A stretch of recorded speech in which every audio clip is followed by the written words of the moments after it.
steer. Hurtubise throw to the plate on the money to get Rocchio. That saved at least a run. So a pretty cool way to enjoy that fire again, isn't it? But if you would have told me 20 years ago when I started working on my home theater down in the basement, and it took a good year and a half for us to put the walls up, figure out all the technical stuff, the sound system, the type of projector, and the type of projector was probably one of the hardest things to figure out. But if you would have told me that 20 years ago that you'd be able to pick out a projector that does a pretty decent job for $100, I wouldn't have believed it. One of the reasons I was looking at something like this was, number one, the price.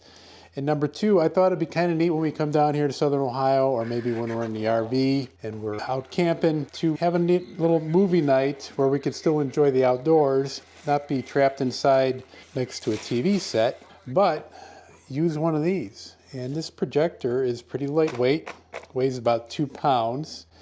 It does automatic keystoning, so when you are shining this against the screen, and if you're just a little bit off, it's not going to give you that trapezoid look. It's going to square it off for you and make it a nice rectangle. Now let me repeat here, it's $100. If you're out there building a home theater and you're going to put a $2,000 sound system in there and the best speakers, if you're going to spend $10,000, $15,000 on a home theater, I probably wouldn't recommend a projector like this to surround it with all the nice high components. But these little projectors, this is an XGODY, X-G-O-D-Y, and it's called a Gimbal5. It can project up to 150 inches. It can project on the ceiling, the front wall, the back wall. It's very simple. There's not a lot to it. When it comes to controls, there's an on-off switch. There's a USB port on here, which will allow you to hook in hard drives and jump drives. So if you have video material on those types of devices, you can play the movies through there. There's a headphone jack, so a headphone out, which you could go into other speakers if you wanted to. There is also an infrared jack here for the remote, and an HDMI connection, which will allow you to connect your favorite streaming devices. So an Apple TV, a Roku device, a Fire Stick. Have a little focus ring on the front here to focus it. Has a little protective piece of plastic here on the lens. And then in the box came the projector, a remote, HDMI cable, a short HDMI cable, AC plug, and some instructions. So that's it. Not a lot of detail when it comes to setting this up. With my other projector that I bought, it was probably well over $2,000 at the time when we bought it for our basement. And there's all kinds of settings on there. There's cinema settings, there's sports settings. This is basically one size fits all. If I were to compare it to picture quality of the highest end projector compared to this $100 projector, we've all gone to movie theaters and you sit in a nice pristine movie theater. It's very dark, clean, air conditioned, and it's a nice experience. But I would compare this to going to the drive-in. So you're still gonna get a nice picture on the screen, and it might be a little bit dimmer when you're looking at it compared to a nice bright movie theater, but it's going to do its job. And for $100, I figure it's easy to haul around in our car. It's lightweight, it's portable. Let's say you're going to be camping and using maybe an external power supply. You can still have your movie night. For example, this power station here will do 448 watt hours. And the projector with the Apple TV is only using 110 watts. With a power station of that size, you could get about 4.5 hours of movie time with it, enough to watch the longest Godfather movie, or maybe a double feature night for 2 regular movies, maybe Back to the Future 1 and Back to the Future 2. So let's try this thing out. We'll test it out in a few different scenarios. I'll show you what the setup looks like, what the screen kind of looks like. It's going to be hard to transfer what I'm seeing on the screen to put it into a YouTube video, but I'll just give you my opinion compared to the projector I have down in the basement now, which was about $2,000 at the time. And even still, if you were to buy a nice projector for home theater, you're probably still looking at $1,000 to $1,500. This projects in 1080p. If you have 4K materials, it's capable of downgrading that to a 1080p. So if you still have a 4K on one of your jump drives or something like that, it should be able to play that. The base is a nice kind of a little sticky surface, so it's not going to slide around too much. All right, when you first boot this up, it basically has its own operating system, and it's using Android 11.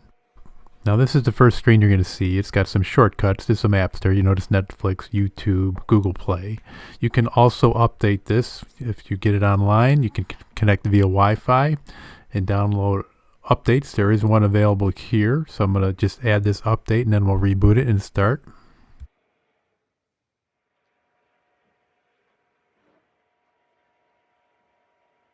Alright, I have this downstairs in our basement, and I'm just going to shoot off of my phone what the picture quality looks like. And here is this main screen that popped up again. And if you notice, I need to tweak the edges. I also have this unit off the screen. It actually sits more to the left. It's not dead center. So I'm going to show you right here how you could adjust each corner manually. First, I'm adjusting the size so I can get it closer to what my actual screen size here. And it's not really that far away from the screen. It's about 7 feet. You also have settings depending on how you're projecting. So if you're projecting from the front, you have a setting that. If you're using a rear screen projector and you're projecting from the rear, you can adjust that. Also for the ceiling, and if you need to rotate the picture. Now it says it will do keystone correction automatically, and it does to an extent, but like I said, I have this unit more to the left than the center of the screen. So you can try automatically correcting this, but you can also manually do it.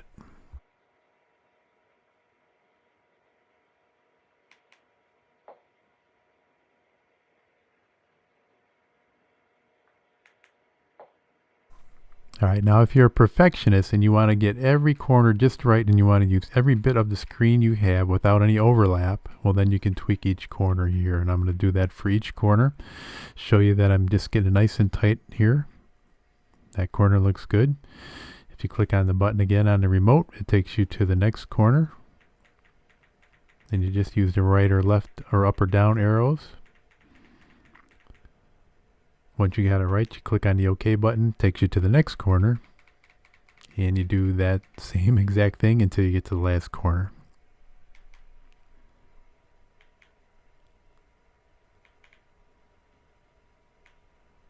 So that looks perfect. There is a built-in speaker. It's not a very high wattage, but in a pinch it will do, especially if you're outside. But if you want something a little bit nicer, you can use the earphone jack or plug in some external speakers.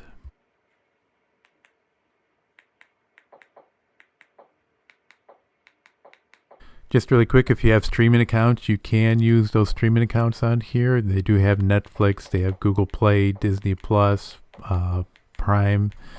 So several methods that if you have a Wi-Fi connection, you can just stream right to the device without any external use of a Fire Stick or an Apple TV. But if you do have an Apple TV or a Fire Stick, then you just use the HDMI connection.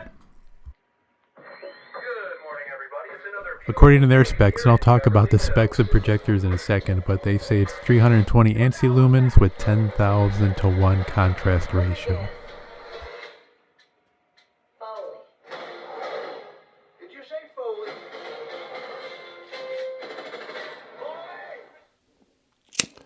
One thing about all projectors is that they do not project the color black. How do you get black on the screen? Well, you have to have your surroundings as dark as possible. That's why movie theaters are so dark. You're in a snowplow? Yeah, we had a damn snowplow. What's the problem? If you're out shopping for a projector, you can make your head spin by all the specifications of it. The lumens, ANSI lumens, contrast ratios. And the one thing is that a lot of manufacturers don't grade on the same scale as another manufacturer. So if a certain projector says it's going to be 1,000 lumens or 10,000 lumens, it might not hold up to another manufacturer what they think is 1,000 or 10,000 lumens. So I'm just going to tell you right off the bat, if we were using our regular projector up here in this movie theater, and let's say the bulb burned out and we didn't have another bulb, and if I took the XGODY projector and replaced it midstream of a movie, I don't think most people would notice the difference. I might notice because I pay attention to those specifications a little bit more, and I'm a little bit more of a stickler when it comes to these things, but most people wouldn't realize it was the same projector. Now the one up here is 720p, and I did a lot of research because you think that 720p, well, it's not high definition. 720p is high definition, of course, then you have 1080p. But I learned a while back that if you're sitting so far back that 720p and 1080p do not make a difference, that you're not going to notice the pixels and you're not going to notice how sharp the image is when you get back about 10 or 12 feet from the screen. But I will tell you, with the XGODY and my projector, I can notice that the XGODY is sharper because it is 1080p compared to the 720p projector we have up there. Even though all the other specs are really good on this projector, and it still looks good when you're sitting back far away here. But if you get up close, you can definitely tell the difference between the two. And did I mention it's $100? So you can see that number 110, and that's the wattage that this projector is using plus the Apple TV. So I think the Apple TV is around 10 watts. So this is around 100 watts. It does pretty good out here. It's not completely dark in this scenario, but the darker it gets, the better the picture is going to look. And I think this is going to work out great if we have a nice evening, especially during hunting season. Instead of us going inside and we're always surrounded by the TV, we can still come out, enjoy our campfire, watch some football, maybe set up a little crock pot, and just have a nice evening by the campfire. So my take on this projector, this would be a great projector for those outdoor movies, campgrounds, backyard. You want to have a movie night and a little campfire. Perfect. If you have a home theater that you put a lot of money into, and you put a lot of money into the sound system and everything else like that, you may want to consider getting a nicer projector. But if you're on a budget and you still want to have a home theater, I think this would work for you. Most folks are going to think the picture quality is just fine.